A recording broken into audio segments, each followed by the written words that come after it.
Marwadi university మంచి భవిష్యత్తు కోసం తెలుగు విద్యార్థులు ఇష్టపడే యూనివర్సిటీ. కాల్ 9059052378 9059052379.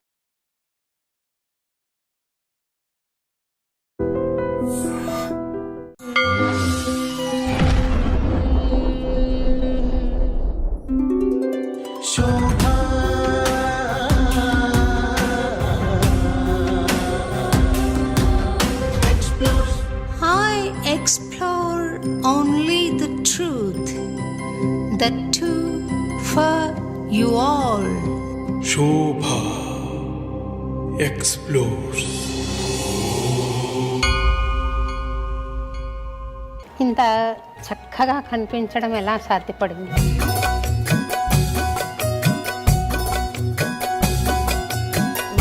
పనిలో మనం ఉంటే మిగతావన్నీ పెద్ద పట్టించుకోలేదండి. అందం అనేది అంటారండి, అది ఒక్కొక్క దృష్టి బట్టి ఉంటుంది. మీరు ఏ లేపనాలు పూసుకోరని నాకు తెలుసు. చక్కటి ముఖవర్చస్సుతో ఉండడం ఎలా సాధ్యపడింది? నేను మెయిన్గా అండి ఫాలో అయ్యేవన్నీ ఓజో శక్తి అంటామండి. మనకి ఓజస్, తేజస్, ప్రాణ అని 3 మహాధాతువులు ఉంటాయండి. వీటిని నడిపిస్తూ త్రిదోషాలు ఉంటాయి, వాత, పిత్త, కఫ. నెక్స్ట్ దాని సటిల్ లెవెల్ ఏంటంటే ప్రాణ, Tejas, Ojas. So real beauty నా పరంగా ఇంటర్నల్ హెల్త్ నుంచి వస్తుందండి. మీరు చేస్తున్న వైద్య విధానం ఎటువంటిది? మహాసిద్ధ వైద్య చికిత్సాలయం అనేది ఒక సెంటర్. 3 మెయిన్ పిల్లర్స్ అనే దానికి. అంటే పేషెంట్ ట్రీట్మెంట్ అనేది సెకండరీ అవ్వకూడదు అనేది మా సెంటర్ మెయిన్ మోటో. సరి అయిన ఆహారం తీసుకోవడానికి మీరేం సలహా ఇస్తారండి? మనం తినేది బ్రతకడం కోసం అండి. ఆహారమే అల్టిమేట్గా శరీరంగా, మనసుగా మారుతుంది అని భగవద్గీత కూడా చెబుతుంది కదండి. ఎనీ కైండ్ ఆఫ్ నిగ్రహానికి చెప్పిందే పతంజలి సూత్రాలండి. యమ, నియమ, ఆసన, ప్రత్యాహార, ధారణ, ధ్యాన, సమాధి, ఇవన్నీ చెప్పినవి దానికోసమేనండి.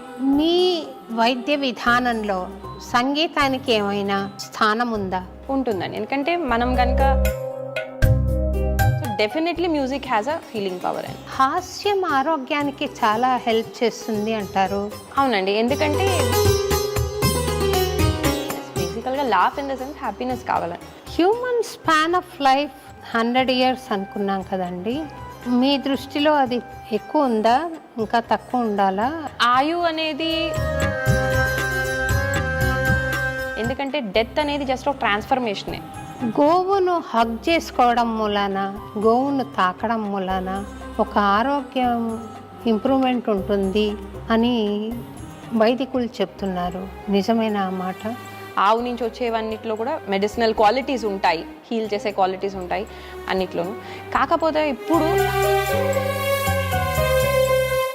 డెఫినెట్లీ మనం చెక్ చేసుకుని మనం దాన్ని ఫాలో అవ్వాలి. ఆముదము చాలా మంచిదని, అది బాగుంటుందని చెప్తారు. నిజమేనా అండి? అవునండి, క్యాస్టర్ ఆయిల్ మీద చాలా రోజుల నుంచి, ఎప్పటి నుంచో ఉంది. ఉదయం 2 లీటర్ల నీళ్లు లేదా 1.5 లీటర్ల నీళ్లు తాగడం మంచిదేనా? లేదు మేడం, నేను అందరికీ అది సజెస్ట్ చెప్పము. 4 వేగాల్లో మనకి వాటర్ గురించి, rate at which we take water. నమస్తే డాక్టర్ గారు. నమస్తే అండి. ఒక డాక్టర్ గారు ఇంత అందంగా ఉండడం నేను మొదటిసారి చూస్తున్నానండి. అందున 3 పిల్లల తల్లి అయ్యి, చిన్న పిల్లలు అనుకోండి, ఇంత చక్కగా కనిపించడం ఎలా సాధ్యపడింది? మొదటి ప్రశ్న ఇలా అడుగుతున్నందుకు ఏమనుకోకండి. అదేమీ లేదండి, మామూలుగా హెల్దీ లైఫ్ స్టైల్ ఉండటం అండి. ఇంకా న్యాచురల్ డెలివరీ, మన పనిలో మనం ఉంటే మిగతావన్నీ పెద్ద పట్టించుకోలేదండి. అందం అనేది అంటారండి, అది ఒక్కొక్క దృష్టి బట్టి ఉంటుంది. మేము మా పరంగా అది గుణం బట్టి ఉంటుందండి, అంతే. మేము దాని మీద స్పెసిఫిక్గా వర్క్ ఏం చేయమండి. మేము కరెక్ట్గా ఉండటం వరకు మేము చూసుకుంటాం, అంతే అండి. మీ పేరే ప్రసాద్ గారు నిర్లేప అని పెట్టారు కదా. మీరు ఏ లేపనాలు పూసుకోరని నాకు తెలుసు. అయితే ఏ రకమైన కాస్మెటిక్స్ సహాయం లేకుండా సహజ సిద్ధంగా చక్కటి ముఖవర్చస్సుతో ఉండడం ఎలా సాధ్యపడింది చెప్తే వేరే వాళ్ళు కూడా ఆచరించి ఆ రకంగా ప్రవర్తించడానికి ఉంటుంది అని? నేను మెయిన్గా అండి ఫాలో అయ్యేవన్నీ పెద్ద స్పెసిఫిక్గా దానికోసం వర్క్ చేసేదైతే ఏమీ ఉండదండి. కాకపోతే పాతకాలపు వాళ్ళకి కూడా ఇలాంటి ఎక్స్టర్నల్ లేపనాలు తక్కువే ఉండేవండి.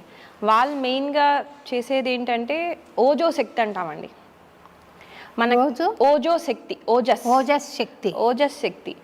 మనకి ఓజస్, తేజస్, ప్రాణ అని 3 మహాధాతువులు ఉంటాయండి. సో ఓజస్ శక్తి, ప్రాణశక్తి, ఓజస్, తేజస్, ప్రాణ. మనం ఇప్పుడు కాలంలో అంతా కూడా న్యూట్రిషన్, కెమికల్స్ లేదా మాలిక్యులర్ స్ట్రక్చర్ మీద ఎక్కువ ఫోకస్ చేస్తున్నామండి.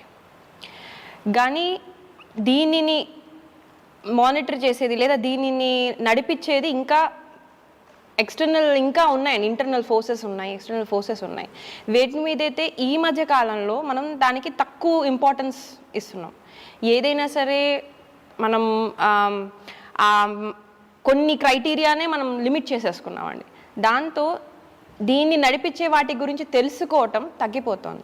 కానీ పాతకాలంలో అంటే ఏన్షియంట్ టైమ్స్ కనుక మనం చూసినట్టయితే ఋషులు, మునులు ఆ టైం కానీ లేకపోతే ఆ టైంలో ఉండే చూసుకున్నట్టయితే వాళ్ళు ఎక్కువగా అన్నిటినీ చూసేవారండి.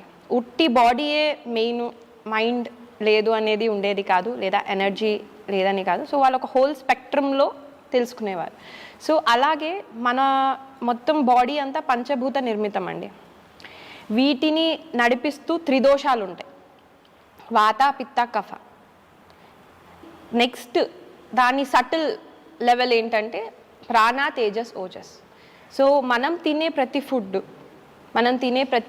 మనం చేసే ప్రతి లైఫ్ స్టైల్ అనేది వీటికి అనుకూలంగా ఉన్నంత వరకు మనకి న్యాచురల్గానే ఆ ఇమ్యూనిటీ అనుకోండి, లేకపోతే ఆ తేజస్ అనుకోండి, అన్నీ బిల్డ్ అవుతూ వెళ్తాయి.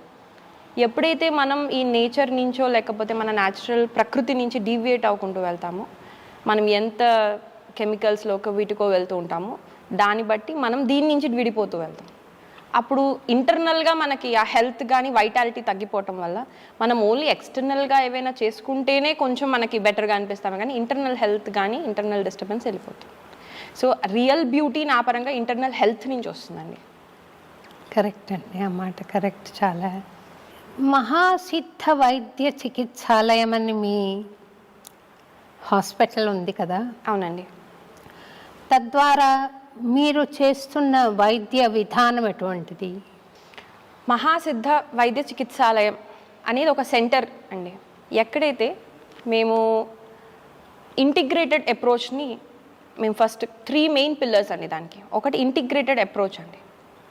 అంటే నేను ఒక డాక్టర్ కింద నా ఫస్ట్ ధర్మం ఏంటంటే పేషెంట్ని ట్రీట్ చేయటం.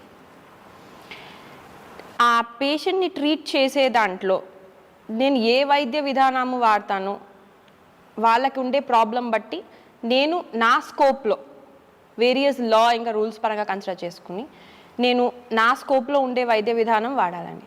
అంతేగాని నా వైద్య విధానం ముఖ్యమయ్యి పేషెంట్ ట్రీట్మెంట్ అనేది సెకండరీ అవ్వకూడదు అనేది మా సెంటర్ మెయిన్ మోటో. సో మేము ఫస్ట్ ఫాలో అయ్యేది ఇంటిగ్రేటెడ్ అప్రోచ్. అంటే మేము అక్కడ పేషెంట్కి ఏ ప్రాబ్లం ఎక్కడి నుంచి వచ్చింది, దేని వల్ల వచ్చింది అనేది ఫస్ట్ పట్టుకోవడానికి ప్రయత్నిస్తాం. అంటే మనకి బాడీ వల్లే న్యూట్రిషన్ ఇంబ్యాలెన్స్ ఉందంటే దాని న్యూట్రిషన్ రిప్లేస్మెంట్ అనేది అవసరం. డైజెషన్ ప్రాబ్లం ఉంది అంటే దాంట్లో డైజెషన్లో రిపేర్ చేయటం అవసరం. వాళ్ళకి మైండ్లో ఇమోషనల్లీ వాళ్ళు డిస్టర్బ్ అయ్యి దాన్ని వాళ్ళ బాడీ రిఫ్లెక్ట్ చేస్తుంది అంటే వాళ్ళని ఇమోషనల్గా మనం డీల్ చేయటం ఇంపార్టెంట్. ఎనర్జీలో కానీ మెరీడియన్స్ అంటాం, ఏ విధంగా అయితే మనకి బ్లడ్ వెజల్స్ ఉంటాయో అట్లాగే ఎనర్జీ బాడీలో కూడా కొన్ని మెరీడియన్స్ అని ఉంటాయి. దాని బేస్ మీద ఆక్యుపంచర్ అనేది డెవలప్ అయ్యింది. సో దాని పరంగా ఆ ట్రీట్మెంట్. సో అక్కడ ఫస్ట్ పేషెంట్కి ఏ ట్రీట్మెంట్ అవసరము, ప్రాబ్లం ఎక్కడుంది, ఏది అవసరము అనేది ఫస్ట్ చెప్పటం ఒక డాక్టర్ యొక్క లక్షణం అండి. అంతేగాని మీరు డిసీజ్ యాక్సెప్ట్ చేసేయండి ఇంక ఇది లైఫ్ లాంగ్ అనేది కరెక్ట్ కాదు, రివర్సబుల్ అవుతుందని. సో ఈ ఉద్దేశంతో మేము మా పరిధిలో ఏమేమి ఉన్నాయో ఇంటిగ్రేటెడ్ అప్రోచ్ మేము ఫాలో అవుతాం. హోమియోపతి ఫాలో అవుతామండి. హర్బల్ మెడిసిన్ అంటే హర్బ్స్ని టింక్చర్ ఫామ్లో చేసుకుని మెడిసిన్ ఇస్తాం, ఎందుకంటే అది ఈజీగా అబ్జర్బ్ అవుతుంది. తర్వాత ఫ్లవర్ రెమెడీస్, అదేవిధంగా ivy nutrition, ozone therapies, IR Sona. So ఇట్లాగా మా మెయిన్ ఎయిమ్ ఏంటంటే ఒక పేషెంట్కి ఏవేమి అవసరమో ఐఆర్ సోనా బాత్స్ అండి. సౌనాబాద్లో ఐఆర్ రేడియేషన్తో ఉండేది అనేది స్పెసిఫిక్ సౌనాబాద్ అని. ఇట్లా ఏది ఎవరికి అవసరమో అది ఇవ్వటం అనేది మా మెయిన్ ఇది. అది ఫస్ట్ ఇంటిగ్రేటెడ్ అప్రోచ్ అండి మాది. రెండో విషయం హోలిస్టిక్గా చూస్తామండి. అంటే పేషెంట్ని ఏదో ఒక మీ కాలు నొప్పి ఉందంటే కాలు వరకే చూసి లివర్కి సంబంధం లేదని మేము భావించాము. మేము ఏదైనా సరే ఒక కాలు నొప్పి వచ్చింది అంటే దాని వెనకాల ఉండే ప్రాబ్లం ఏంటి, అది ఏ లెవెల్లో ఇష్యూ ఉంది, బాడీయా మైండా, అక్కడ ఎనర్జీలో ప్రాబ్లమా, అలా ఒక పేషెంట్ మా దగ్గరికి వచ్చినప్పుడు మొత్తంగా హోల్గా చూసి వాళ్ళకి ట్రీట్మెంట్ ఇస్తామండి. మూడోది మా మెయిన్ స్ట్రెంగ్త్ ఇంకా ఏన్షియంట్ విజ్డమ్ ఏంటంటే నాడి. మేము నాడి ద్వారా డయాగ్నోసిస్ చేసుకుంటాం. ఓన్లీ నాడి మీదే డిపెండ్ అవుతామని నేను చెప్పను. ఎందుకంటే కొన్ని సందర్భాల్లో పూర్తిగా మనం నాడి ద్వారా తెలుసుకోలేకపోవచ్చు. కానీ నాడి ద్వారా డయాగ్నోసిస్ చేసుకుంటే మాకు చాలా విషయాలు ముందుగానే తెలిసిపోతుంది. ప్రయర్ స్టేజ్ ఆఫ్ డిసీజెస్ అనేవి చాలా వరకు తెలుసుకోవచ్చు. దాన్ని ల్యాబ్ రిపోర్ట్స్తో వాళ్ళ సిమ్టమ్స్తో మ్యాచ్ చేసుకుని మేము అప్రోచ్ అవుతామండి. సో మేము చేసేది ఈ మూడు కలిపింది. మేజర్గా మేము వర్క్ చేసేది రివర్సల్ ఆఫ్ క్రానిక్ డిసీజెస్ అండి. క్రానిక్ డిసీజెస్ అనేది లైక్ డయాబెటీస్ అనుకోండి, లేదా కొలెస్ట్రాల్, హైపర్ డిస్లిపిడమియాస్ అంటాము, లేదా ఆటో ఇమ్యూన్ కండిషన్స్, ఎలర్జీస్, ఇవన్నీ మీరు అబ్జర్వ్ చేసుకుంటే క్రానిక్గా తరచుగా బాధపడే కండిషన్స్. అది దాన్ని బాధగా చెప్పుకునే స్థితిలోనూ అది ఉండదు, అలా కానీ వాళ్ళని ఇబ్బంది పెడుతూనే ఉంటుంది. అలాంటివి మనం ప్రస్తుతం సొసైటీలో యాక్సెప్ట్ చేసేస్తున్నాం. ఓకే, నాకు I'm an allergic patient, so నాకు ఇవి పడవు, నేను తినను, ఈ మూడే స్టెప్స్ ఉంటున్నాయి. కానీ రివర్సల్ అనేది కూడా అవకాశం ఉంటుంది ఇఫ్ మనం ప్రాపర్ వేలో కనుక దాన్ని ట్రీట్ చేసుకుంటూ వెళ్ళగలిగితే.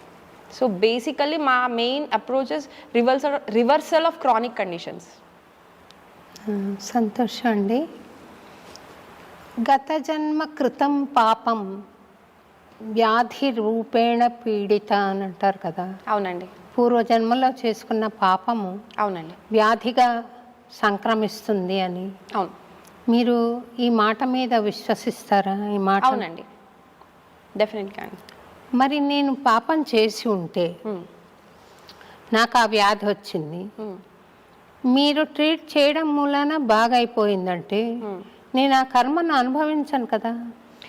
మనం కర్మ యొక్క ఇంటెన్సిటీని తగ్గిస్తామండి. మీకు ఆ కర్మ కూడా ఉండాలండి దాన్ని క్లియర్ చేసుకునేది.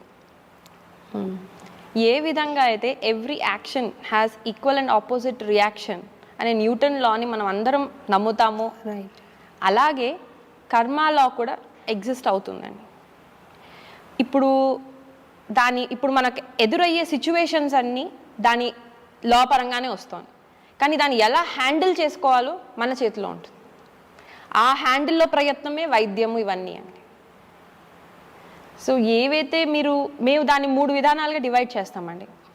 పాపం వల్ల వచ్చిన దానికి డెఫినెట్లీ సొల్యూషన్ అనేది ఉంటుంది. సొల్యూషన్ అనేది దొరుకుతుందండి వాళ్ళకి.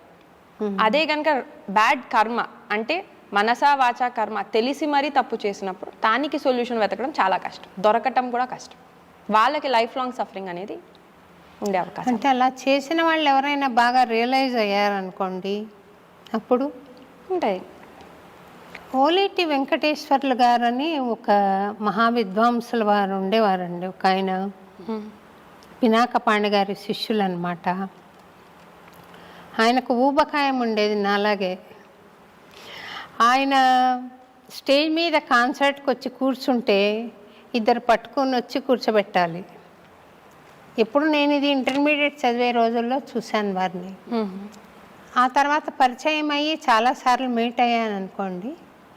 మళ్ళీ కాన్సర్ట్ అయ్యాక ఇద్దరు లేపాలి. ఆ మహావిద్వాంసులు ఒకసారి డాక్టర్ దగ్గరికి వెళ్ళారంట. వెళ్ళి నాకు ఇలా ఒళ్ళు నొప్పులుగా ఉంది, మీరు ఏదైనా అడ్వైజ్ చేయండి డాక్టర్ గారు అని డాక్టర్ గారిని అడిగితే, రాత్రిపూట మీరు చపాతీలు తినండి అని చెప్పారంట. అయితే ఈ మహానుభావులు అడిగారంట, భోజనానికి ముందా భోజనానికి తర్వాత అని. అలా ఆహారం పట్ల అంతగా మక్కువ ఉన్న వాళ్ళలో నేను కూడా ఉన్నాను అనుకోండి. అలాంటి వాళ్లకు ఆహారం అంటే కొంచెం నిగ్రహించుకుని సరి అయిన ఆహారం తీసుకోవడానికి మీరేం సలహా ఇస్తారండి? ఆహారం అనేది అండి, మనం ఒక ఇంగ్లీష్లో ఒక సేయింగ్ ఉంటుందండి, don't live to eat, eat to live. అంటే మనం తినేది బ్రతకటం కోసం అండి. డెఫినెట్లీ ఫుడ్ని బాడీ అండ్ మైండ్ రెండుతో ఎంజాయ్ చేయాలండి. కానీ ఆ ఫుడ్డే మన వీక్నెస్ కాకూడదు. దాని పట్ల మన ఇంట్రెస్ట్ అనేది ఉండటం సహజమే, దాన్ని ఎంజాయ్ చేయటం కూడా కరెక్టే. కానీ ఏదైనా సరే, అది డోసేజ్ అవనివ్వండి, ఏదైనా సరే అవుట్ ఆఫ్ ప్రపోర్షన్ వెళ్ళినప్పుడే డిస్రెగ్యులేషన్ అనేది స్టార్ట్ అవుతుంది. మీరు అబ్జర్వ్ చేస్తే మన బాడీలో కూడా ప్రతిదీ ఒక రెగ్యులేటెడ్ వేలో ఉంటుంది. ఒక న్యూరో ట్రాన్స్మిషన్ అయ్యింది అంటే దాన్ని ఇన్హిబిట్ చేసేది కూడా ఉంటుంది. అంతేకాని ఇప్పుడు హ్యాపీనెస్ మంచిది మేడం, ఆర్ నవ్వడం ఇస్ గుడ్, కంటిన్యూస్గా నవ్వుతూనే ఉన్నామనుకోండి వ్యాధి. అలాగే ఎవరు కూడా ఫుడ్ ఎంజాయ్ చేయొద్దని ఎప్పుడు చెప్పమండి. కానీ ఏదైనా ఒక లిమిటేషన్ కానీ ఒక రెగ్యులేషన్ అనేది ఉండటమే ఈ నేచర్ యొక్క లా. మన బాడీ కూడా అలాగే వర్క్ అవుతుంది, మన బాడీను వర్క్ అవుతుంది, మన మైండ్ కూడా అలాగే వర్క్ అవ్వాలి. ఈ మధ్య కాలంలో మనం ఆ మైండ్ వర్క్ని తప్పిస్తున్నామండి. మైండ్ పరంగా మనం వెళ్ళటం ఎక్కువగా మైండ్ డ్రివెన్ పీపుల్ అయిపోతున్నాం. అంటే మన పరిస్థితి ఎట్లా ఉందంటే మేడం, కార్ ఎక్కుతాము, డ్రైవ్ చేద్దామని కూర్చుంటాం, కానీ కార్ మనం నడిపించేస్తూ ఉంటుంది. అప్పుడు మరి అది రోలర్ కోస్టర్ అవుతుందే తప్ప స్మూత్ డ్రైవ్ అవ్వదు. ఫుడ్ ఎంజాయ్ చేయండి, కానీ ప్రతిదీ ఒక రెగ్యులేటెడ్ వేలో వెళ్ళండి అనేది నేను ఎప్పుడు చెప్పేది మేడం. ఇప్పుడు పిల్లలు ఉన్నారు, వాళ్ళకి కూడా మనం ఇంట్రడ్యూస్ చేస్తేనే వాళ్ళకి ఫుడ్ తెలిసేది. వాళ్ళు పుట్టిన వెంటనే ఏమీ వెళ్ళి చాక్లెట్ పట్టుకోరు. సో మనం వాళ్ళకి ఏమి ఇస్తున్నామో కొంచెం అవేర్నెస్తో, ఇప్పుడు ఇవాళ చాక్లెట్ తిన్నారు మేడం, లేదా ఇవాళ స్వీట్ పెట్టారు, ఒక 1 month తర్వాత స్వీట్ పెట్టండి, ఆర్ ఒక 15-20 days గ్యాప్ ఇవ్వండి.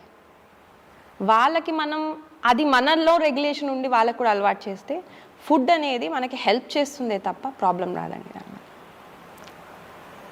ఆహారమే అల్టిమేట్గా శరీరంగా మనసుగా మారుతుంది అని భగవద్గీత కూడా చెబుతుంది కదండి. మరి ఆహారం పట్ల నిగ్రహం కలగాలంటే సాధన ఏదైనా ఉందా? మనకి ఆహారమే కాదండి, ఎనీ కైండ్ ఆఫ్ నిగ్రహానికి చెప్పిందే పతంజలి సూత్రాలండి. యమ, నియమ, ఆసన, ప్రత్యాహార, ధారణ, ధ్యాన, సమాధి, ఇవన్నీ చెప్పినవి దానికోసమేనండి. ఎందుకంటే ultimately that is the freedom. అసలు ఫ్రీడమ్ అంటే ఏంటి మేడం? ఫ్రీడమ్ అంటే ఏంటండి మీ ఉద్దేశంలో? మనం చాలామంది ఇప్పుడు పిల్లలు కూడా వింటాం, మేము ఫ్రీగా ఉండట్లేదు, ఫ్రీనెస్ లేదు అంటాం. అసలు ఫ్రీడమ్ అంటే ఏంటండి? నా దృష్టిలో ఫ్రీడమ్ అంటే విశృంఖలత్వం కాదు. ఏది చేస్తే మనోవాక్కాయములు సుఖంగా ఉంటాయో, సంతోషంగా ఉంటాయో, ఆరోగ్యవంతంగా ఉంటాయో అది ఫ్రీడమ్. ఫ్రీడమ్ అంటే మనకు అనిపించింది చేసి దానివల్ల మళ్ళీ నెగిటివ్ ఎఫెక్ట్స్ ఫీల్ అవ్వటం డెఫినెట్లీ కాదు. ఏదైతే wrong way meaning of freedom. Freedom అంటే మనకి ఎప్పుడు మైండ్ ఆగాలన్నప్పుడు ఆగగలగాలి. ఇవాళ నాకు తినాలని లేదు, లేదా ఇవాళ నేను అది వద్దనుకుంటున్నాను అన్నప్పుడు మన మైండ్ ఆగాలి, దాని గురించి ఆలోచించి బాధపడకూడదు. తినాలి అనుకున్నప్పుడు ఫుల్గా ఎంజాయ్ చేయాలి, దీనివల్ల నెగిటివ్ ఎఫెక్ట్స్ ఏమైనా ఉంటాయని ఆలోచించకూడదు. అలా ఉండాలి అంటే మన బాడీ, మన మైండ్ మన కంట్రోల్లో ఉండాలి. నిగ్రహం అంటేనే అది. వాటికి స్టెప్సే ఈ యోగ సూత్రాలు అనేది. అందుకనే అసలు ఫస్ట్ బేసిక్ ఎందుకు డిసిప్లిన్, యమ నియమ ఎందుకు పెట్టడం జరిగిందంటే దీనికోసం. మనం దాన్నే ఇప్పుడు నిబంధనలుగా భావిస్తున్నాం, అక్కడే ప్రాబ్లం వస్తుంది. దాన్ని రాంగ్ వేలో తీసుకుంటున్నారు. It's my life, it's my wish. కానీ మై లైఫ్ అనేది చాలా షార్ట్ స్పానే ఉంటుందండి. మీరు అబ్జర్వ్ చేయండి మేడం, ఎవరైతే ఇట్లాగా మై లైఫ్ అనుకున్న వెళ్ళిన వాళ్ళకి అది షార్ట్ స్పానే. తర్వాత లాంగ్గా వాళ్ళ సఫరింగ్ ఉంటుంది ప్రతి పర్సనల్ లైఫ్ మీరు చూస్తే. కానీ మనం ఇది చిన్నప్పటి నుంచి కనుక ఈ డిసిప్లిన్ ఇవన్నీ చెప్పుకుంటూ వెళ్తే వాళ్ళు లైఫ్ లాంగ్ ఎంజాయ్ చేయగలుగుతారు. ఎప్పుడు ఎంజాయ్ చేయాలో అప్పుడు ఫుల్గా ఎంజాయ్ చేసుకుంటారు. ఏవైనా మనం ఇష్టమైనవి అంత ఆరోగ్యవంతమైన కాకపోయినవి తినాలనిపించినా తిన్నా దాని వాళ్ళు ఇమ్యూనిటీ ద్వారా ఎదుర్కోగలుగుతారు. ఎందుకంటే వాళ్ళు తినగలుగుతారు కాబట్టి తర్వాత గ్యాప్ ఇచ్చే ఆ నిగ్రహం కూడా ఉంటుంది వాళ్ళకి. సో నా ఉద్దేశంలో ఆహారం అవనివ్వండి, ఏదైనా యాక్టివిటీ అవనివ్వండి, లేదా ఎనీ లైఫ్లో మనకి హ్యాపీగా ఫ్రీడమ్గా ఉండాలంటే డెఫినెట్లీ ఈ నియమ దీన్ని ఫాలో అవుతేనే మనం అది రీచ్ అవ్వగలుగుతాం. There is no other short cut or other way నేను చూసినది. వైద్యో నారాయణో హరిహి అని ఒక ఆర్యోక్తి ఉందండి. అవునండి. అంటే వైద్యుడు నారాయణుడు, ఆయనే హరి అని అర్థం కదా. అంటే అంత పవిత్రంగా వైద్య వృత్తిని పాటిస్తున్నారా అందరూ? అది ఎవరికి వాళ్ళు క్వశ్చన్ చేసుకునే క్వశ్చన్ అండి. అది నేను వైద్యాన్ని తీసుకున్నప్పుడు నా ధర్మం అది, నేను పాటిస్తున్నానా లేదా నాకు తెలుస్తుంది. నేను గమనించానండి, మీరు వృత్తి పట్ల చాలా పవిత్ర భావంతో చేస్తున్నారు. చాలా నియమనిష్టలతో వాళ్ళు పేషెంట్స్ వస్తారు అని మీకు ఒక కన్సర్న్తో మీరు ట్రీట్ చేయడం నేను చూశాను. మీరు కానీ ప్రసాద్ గారు కానీ ట్రీట్ చేయడం. అయితే ఈరోజు పేదలకు అందుబాటులో లేకుండా పోయింది కదా వైద్యము. అంటే క్లాసీ వైద్యం, పర్ఫెక్ట్ వైద్యం, సొఫిస్టికేటెడ్ వైద్యము అది డబ్బుతో కూడుకున్నది అయిపోయింది. మరి ఈ పేద ప్రజలందరికీ భారతదేశంలో చక్కటి వైద్యం అందాలంటే మీ దృష్టిలో ఏదైనా విధానం ఉందా? లేకుంటే అది అప్పుడే నెరవేరే కళ కాదని అందామా? నా ఉద్దేశంలో అండి దీనికి అందరం కలిసి వర్క్ చేయాలండి. గవర్నమెంట్ అనే చెప్పను, గవర్నమెంట్ ఇటు ఆల్టర్నేట్ మెడిసిన్స్, ఆయుష్ వాళ్ళు ప్లస్ మోడర్న్ మెడిసిన్ అందరం కలిస్తేనే దీన్ని మనం రీచ్ అవ్వగలం.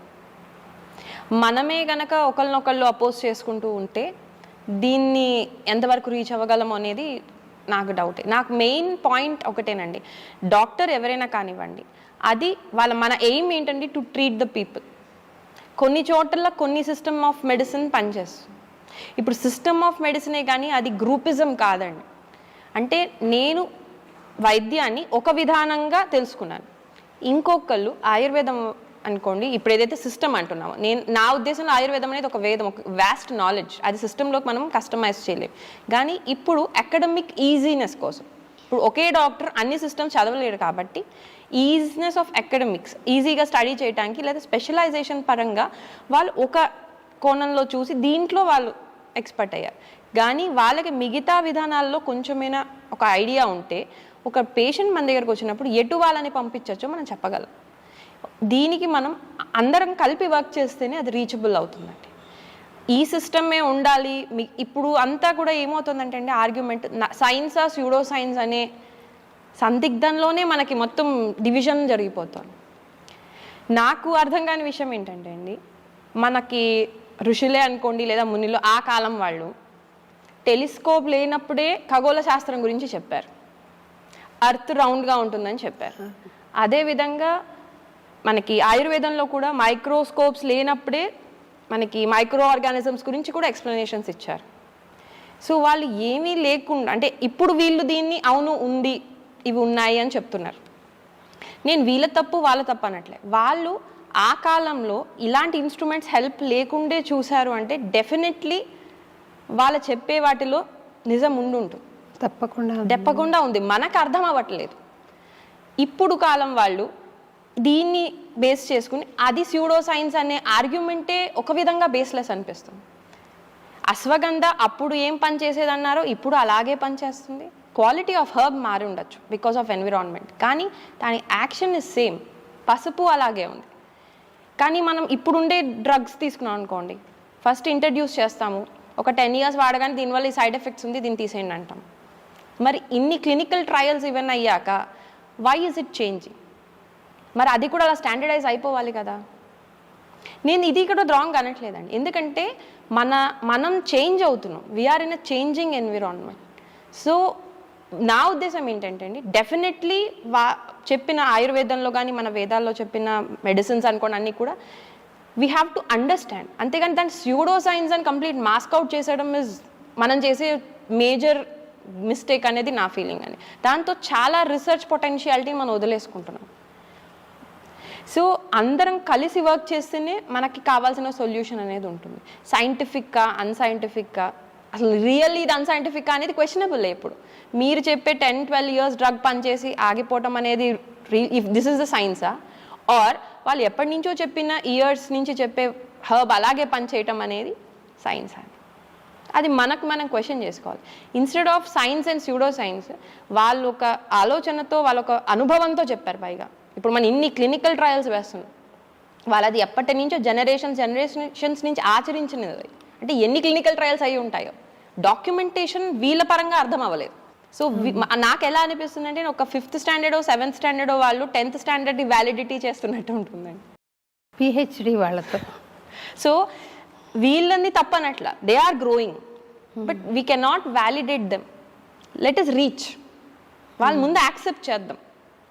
నేను యూజ్ చేయమని కూడా చెప్పను, లెట్ ఇస్ యాక్సెప్ట్. వాళ్ళని అర్థం చేసుకోవడానికి ట్రై చేస్తే will have lot of research potentiality. నేను ఆలోచన చేస్తే ఫిలాసఫీకి సైన్స్కి తేడా లేదు అనిపిస్తుందండి. ఉండదండి, నేను అదే నమ్ముతానండి. Science beyond science is philosophy అని. ఫిలాసఫీ అనే ఒక బ్రాంచ్ అనేది I don't think so it సపరేట్గా ఎగ్జిస్ట్ అవ్వట్లేదండి.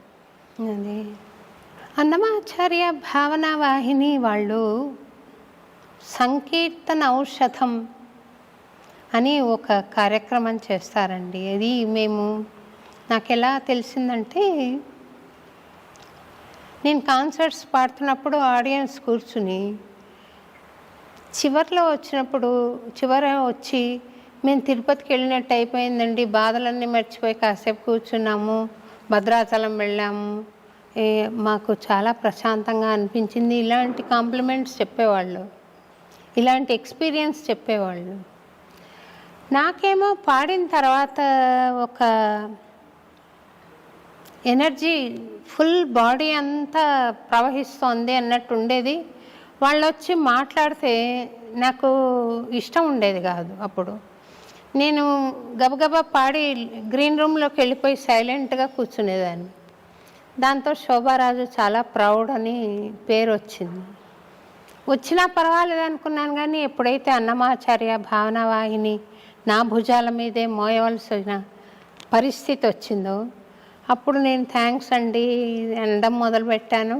ఎప్పుడైతే అలా మొదలుపెట్టానో ఆ ఫీలింగ్ నాకు తగ్గుతూ వచ్చింది. అది కూడా గమనిస్తూ వచ్చాను నేను. ఈ సంకీర్తన ఔషధం అనేది ఫార్మలైజ్ చేసి వీళ్ళ ఎక్స్పీరియన్స్లు నా ఎక్స్పీరియన్స్ క్రోడీకరించుకుని 2000 సంవత్సరంలో నిమ్స్లో మొదటిసారి ప్రజెంట్ చేశామండి. డాక్టర్ కాకర్ల గారు ఇది హాస్పిటల్ దేవాలయమా అని కామెంట్ చేశారనమాట. అట్లాంటి ఎక్స్పీరియన్స్ వచ్చిందని. మ్యూజిక్ హ్యాజ్ అన్ ఎఫెక్ట్ అంటారు, అవునండి, శరీరం మీద. నేను దాన్ని పరిపూర్ణంగా నమ్ముతున్నానండి. ఎందుకనంటే with all my drawbacks, physical drawbacks, with music I could carry on. అది మీ వైద్య విధానంలో సంగీతానికి ఏమైనా స్థానం ఉందా? ఉంటుందండి, డెఫినెట్గా. నాదం ఉంటుందండి. ఎందుకంటే మనం కనుక జాగ్రత్తగా దీన్ని ఇంకా సైంటిఫిక్ వేలో కనుక ఆలోచించి చూసినట్టయితే ఇది కూడా ఒక ఫ్రీక్వెన్సీ. సో డెఫినెట్లీ దానికి హీలింగ్ ఇది ఉంటుందండి, హీలింగ్ పవర్స్ ఉంటాయి, దానికి హీల్ అవ్వటం కూడా కరెక్టే. ఇక్కడ క్వశ్చన్ ఒకటేనా అంటే, నేను ఒక డాక్టర్ కింద నేను చెప్తున్నాను, ఒక ఆర్టిస్ట్ కింద కాకుండా డెఫినెట్గా మ్యూజిక్ ఎఫెక్ట్ ఉంటుంది. కానీ నేను ఇందాక చెప్పినట్టు ఎవరికి వేటి వల్ల ప్రాబ్లం ఉందో ఆ పాయింట్లో మనం కనుక హీల్ చేయటమే అవర్ రెస్పాన్సిబిలిటీ. సో సౌండ్ అనేది ఎక్కువగా ఆకాశతత్వానికి సంబంధించిందండి. సో దాంట్లో కూడా వేరియేషన్స్ ఉన్నాయి. వాళ్ళు కనుక దానికి కనెక్ట్ అవ్వగలిగితే దిస్ విల్ హెల్ప్. వాళ్ళలో కనుక ఫిజికల్ ఎలిమెంట్స్ కానీ ఫిజికల్ న్యూట్రిషన్లో ఇష్యూ ఉన్నప్పుడు we have to combine. So definitely music has a feeling power అని. అంటే నా అనుభవంలో నేను అడ్వాన్స్ స్టేజ్లో ఉన్న ఒక మహానుభావుడు.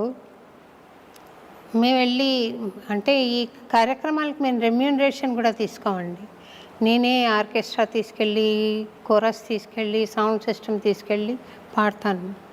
అంటే అప్పుడు అట్లా ఉండింది నా పరిస్థితి.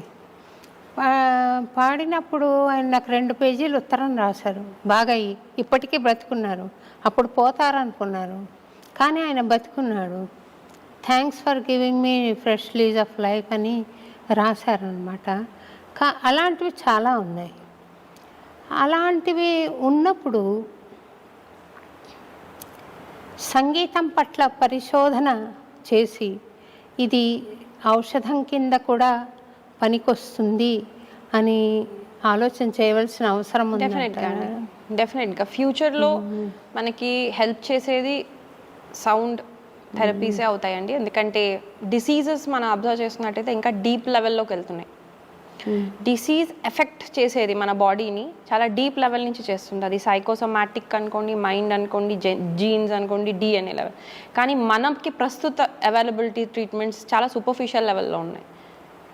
సో దెర్ ఇస్ డెఫినెట్గా మనం దాన్ని డెప్త్కి వెళ్ళి మనం దాన్ని క్లియర్ చేయగలిగితేనే మనం దాన్ని ఎదుర్కోగలం. సో అలాంటి వాటికి సౌండ్ అండ్ మ్యూజిక్ అనేది ఒక ఫ్యూచర్లో డెఫినెట్లీ ఒక important field of research and development అవుతుందండి, which we also strongly believe అండి. ధన్యాకి నేను మీ అమ్మాయి ధన్యోస్మి నేను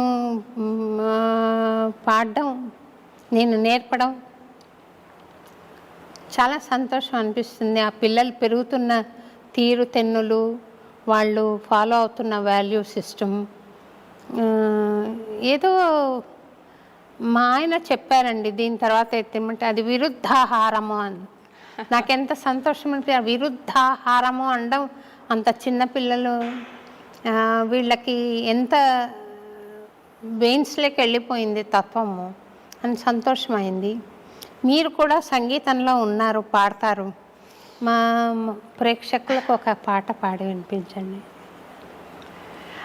దానికి ముందు మేడం నేనైతే ఫస్ట్ యాక్చువల్గా నేను మా అమ్మాయి ఏజ్లోనే నేర్చుకున్నానండి. 6 years నుంచి మేబీ ఒక 4 years అంతే నేర్చుకున్నాను.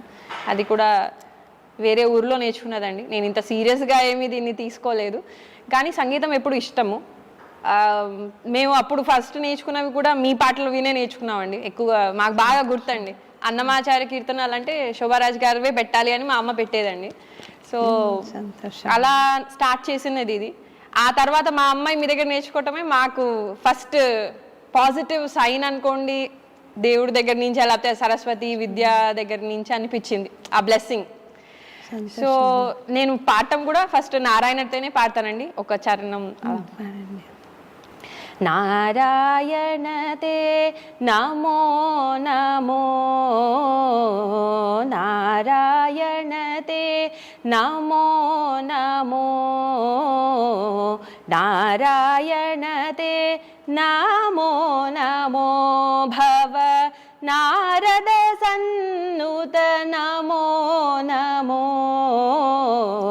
నారాయణతే నమో నమో, భవ నారద సన్నుత నమో నమో, నారాయణతే నమో నమో.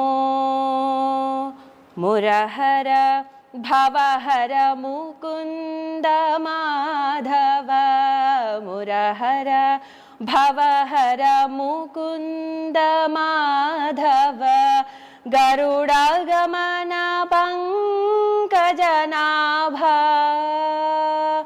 మురహర భవహర ముకుంద మాధవ, గరుడగమన పంకజనాభ, పరమా పురుష భవబంధ విమోచన, పరమా పురుష భవబంధ విమోచన, నరమృగ శరీర నమో నమో నమో, నరమృగ శరీర నమో నమో, నారాయణతే నమో నమో, భవ నారద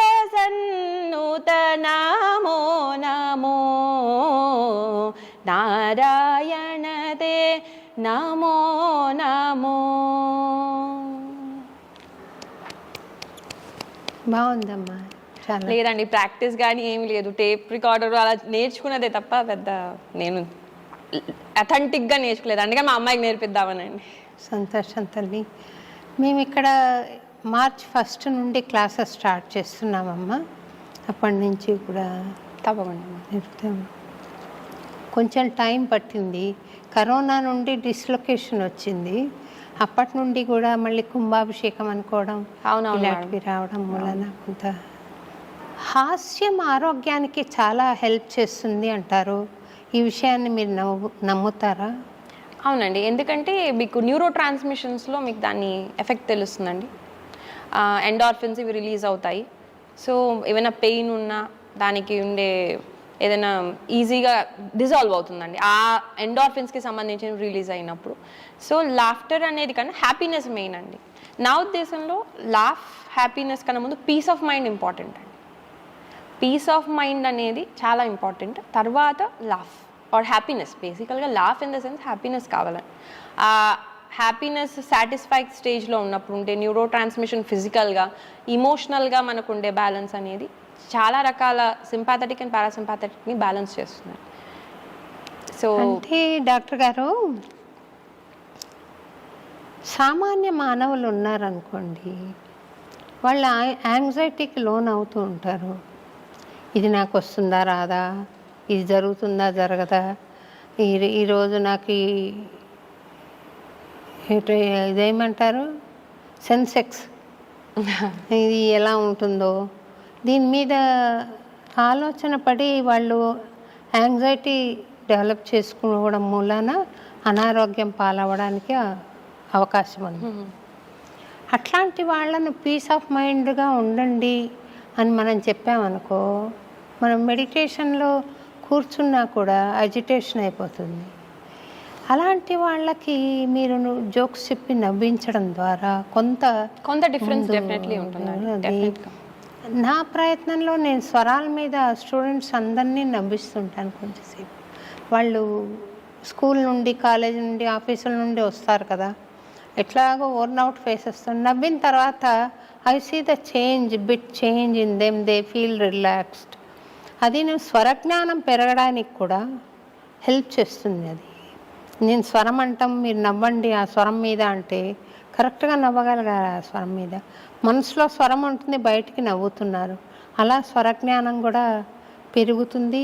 మీరున్న ఎండార్ఫిన్స్ రిలీజ్ అవ్వడానికి పనికొస్తుంది. మెయిన్ మేడం, మీరు చెప్పేది వాళ్ళకి హెల్ప్ అవుతుంది, కానీ నా ఉద్దేశంలో పీస్ ఆఫ్ మైండ్ అనేది ఎందుకు అన్నాను అంటే అది డీపర్ లెవెల్లో మీకు హెల్ప్ చేస్తుంది అండ్ లాంగ్ టర్మ్ ఎఫెక్ట్. నా మెయిన్ ఎయిమ్ ఎప్పుడు మేడం షార్ట్ టర్మ్ కాదు. మనం హెల్త్ ఆరోగ్యం అనేది ఏదో ఇప్పుడు మనం సెట్ చేసుకుంటే మళ్ళీ ఒక 3-4 monthsలో మళ్ళీ మనం ఇబ్బంది పడేదాన్ని ఆరోగ్యం సెట్ చేసినట్టు అనిపించదు. ట్రీట్మెంట్ కాదు అది, ఇట్స్ మేనేజ్మెంట్. సో మేనేజ్మెంట్తో పాటు మనం ట్రీట్మెంట్ కూడా మనం రిస్టోర్ చేసుకోలేకపోతే ఫ్రాంక్లీ మనం ఏమీ రీచ్ చేయలేం. ఇప్పుడు బాగా చదువుకునే పిల్లలు కూడా ఆ నిమిషంలో వాళ్ళు స్ట్రెస్ అవుట్ అయిపోయి 10th క్లాస్ మొత్తం వాళ్ళ ఆరోగ్యాన్ని పాడు చేసుకునే లెవెల్లో వాళ్ళు కనుక చదువుకున్నారనుకోండి, ఇంటర్ ఎట్లా చదవగలుగుతారు? మనం అక్కడ షార్ట్ టర్మ్లో నేను ఇది అచీవ్ చేశాను అనేదే ఆలోచిస్తున్నాం. పేరెంట్స్ కూడా అలాగే ఆలోచిస్తున్నారు. 10th క్లాస్ అనగానే అందరం సీరియస్గా వర్క్ చేసేస్తారు, ఇంకా వాళ్ళు 24 hours స్టడీ చేయాలి. ఎందుకు అంత స్ట్రెస్ అవుట్ అవుతున్నారు అనేది మనం ఆలోచించుకోవాలి. ఒక సిచ్యువేషన్కి, ఒక ఎగ్జామినేషన్కి మనం ఎందుకు అంత స్ట్రెస్డ్ ఫీల్ అవుతున్నాం?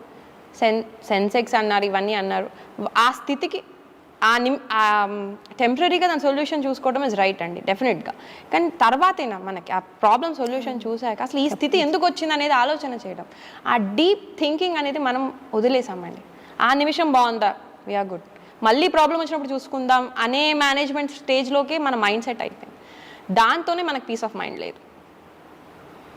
నన్ను ఒక స్పెసిమెన్గా తీసుకుని నన్ను మీరు మోడల్గా తయారు చేయగలుగుతారా పర్ఫెక్ట్ ఆరోగ్యానికి? మీరు చెప్పినట్టు వింటాను. ఎక్కువగా మేడం ఆరోగ్యం అనేది 80% మన చేతిలో ఉంటుందని, 20% డాక్టర్స్ చేతిలో ఉంటుంది. యాక్చువల్లీ 80% కనుక మీరు హ్యాండిల్ చేసుకోగలిగితే మాత్రం డెఫినెట్గా ఎవరైనా సరే దాన్ని రివర్స్ చేయగలుగుతాం. నేను హ్యాండిల్ చేసుకోవాల్సిన విషయాలు ఏముంటాయంటారు? ఆహారం, ఆహారం రెగ్యులేషన్ అండి, నిద్ర. స్లీప్, బేసిక్ ఎక్సర్సైజ్ 3 ఇంపార్టెంట్ అండి. ఎందుకంటే మనకి బేసిక్ ఎక్సర్సైజ్ అంటే నేను మిమ్మల్ని జిమ్లోకి వెళ్ళిపోమనట్లే, కానీ మినిమం వెళ్ళానండి, వెళ్తుంటాను. నేను జనరల్ చెప్తాను మేడం.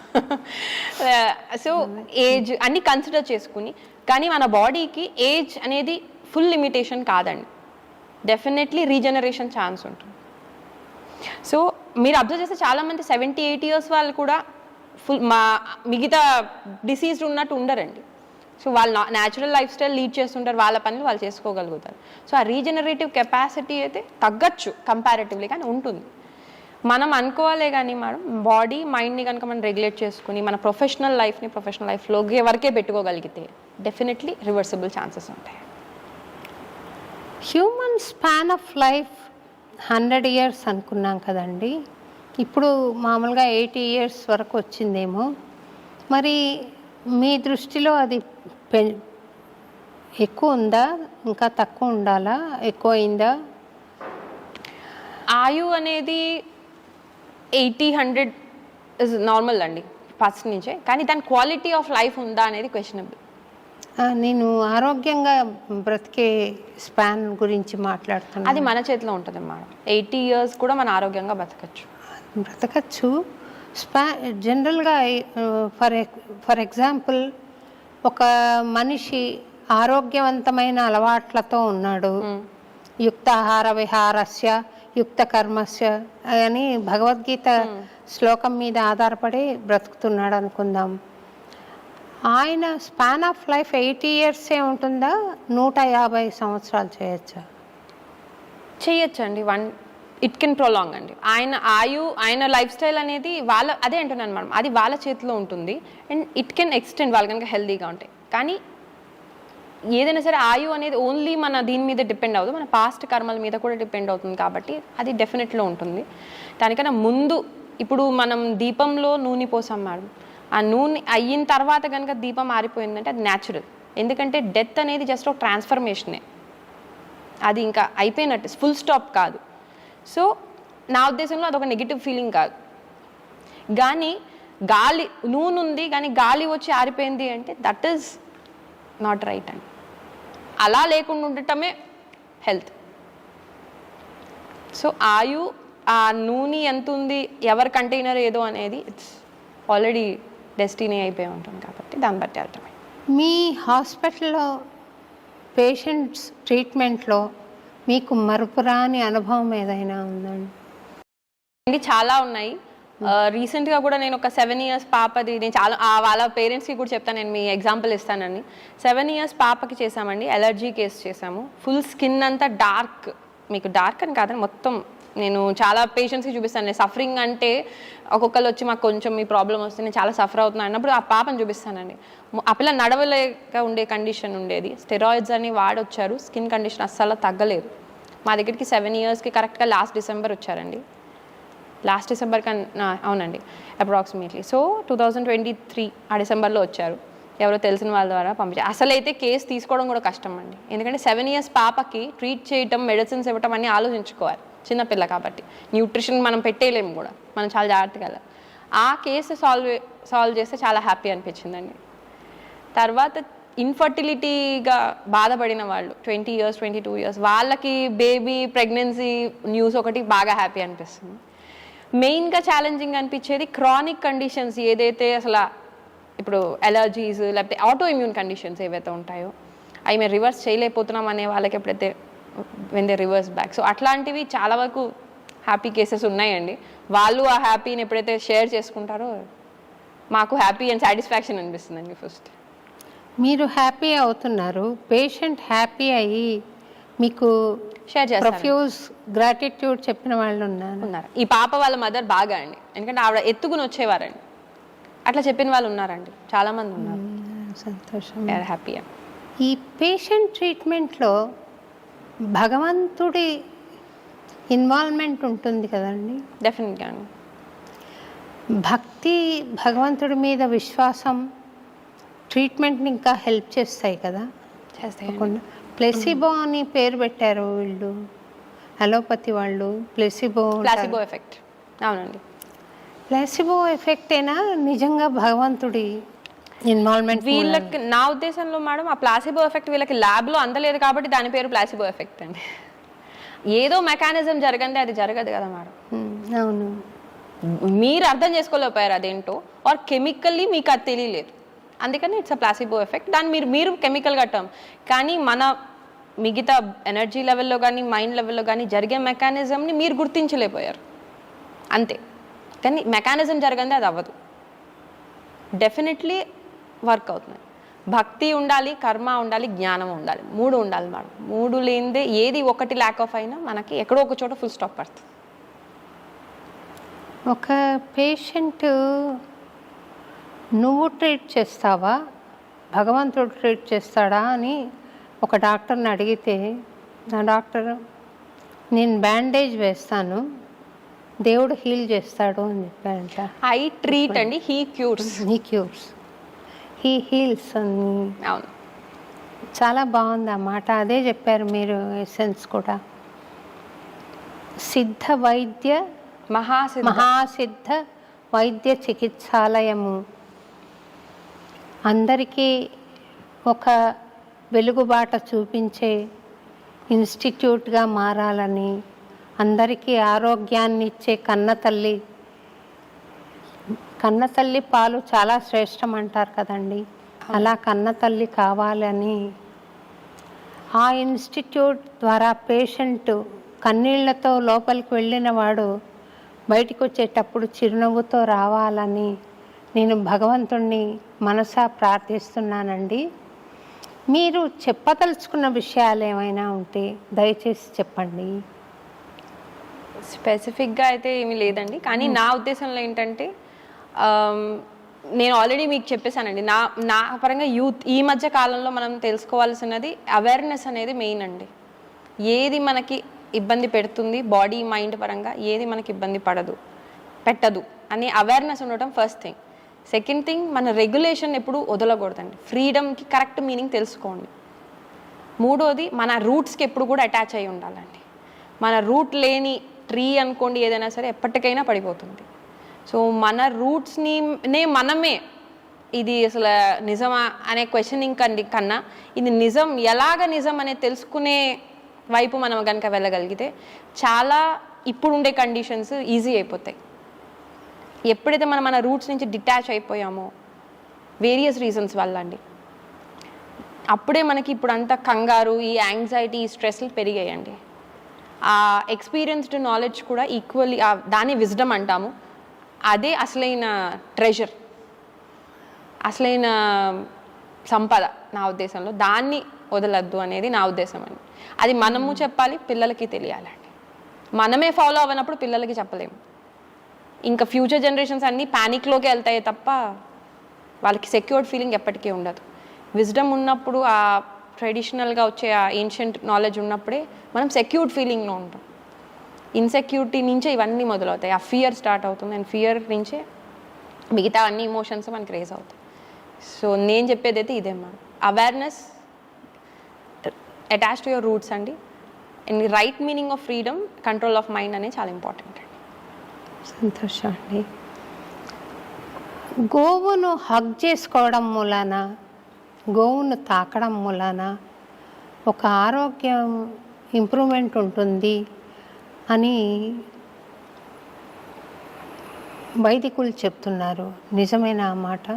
అవునండి, ఆవులు ఉన్న చోట వాటి యొక్క దాని మీద చాలా రీసెర్చ్ కూడా అవుతుందండి. యూరిన్లో కానీ మనం పంచామృతం అనుకుంటాం కదమ్మా, పంచగవ్య, ఆవు నుంచి వచ్చేవన్నిట్లో కూడా మెడిసినల్ ట్రీట్మెంట్, మెడిసినల్ క్వాలిటీస్ ఉంటాయి, హీల్ చేసే క్వాలిటీస్ ఉంటాయి.